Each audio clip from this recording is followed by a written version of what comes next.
Guys স্বাগতম জয় ভারত জয় হিন্দ। তো আজকে আছে 15 আগস্ট। তো আজকে আমি যাচ্ছি পড়তে, ভাই কলেজে পড়া বন্ধ থাকে না, ঠিক আছে।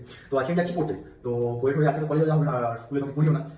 ওই জন্য হচ্ছে কি আমার বাবার দোকানের সামনে আজকে হচ্ছে কথাপত্র হয়, ঠিক আছে। অনেকজন আসে, অনেক হচ্ছে লোকজন হয়, ঠিক আছে। এবারে তো হচ্ছে গিয়ে এবারে যাবো ওখানে গিয়ে কিভাবে দেখা যায় আগে পড়তে যাবো, ঠিক আছে। ওই টড়ে এসে তো ওখানে দেখাবো আপনাদের সবকিছু দেখাবো আজকে, ঠিক আছে। কিরকম কিছু হয় আমার বাবার দোকান বা আশেপাশে কিছু সবকিছু দেখাবো। Let's go. হ্যালো গাইস, তো ওই টড়ে এখন ভালো হয়েছে আমরা, ঠিক আছে। আমার সঙ্গে আমরা বন্ধু আছে এখন এ হচ্ছে চুপচাপ মতো, ঠিক আছে।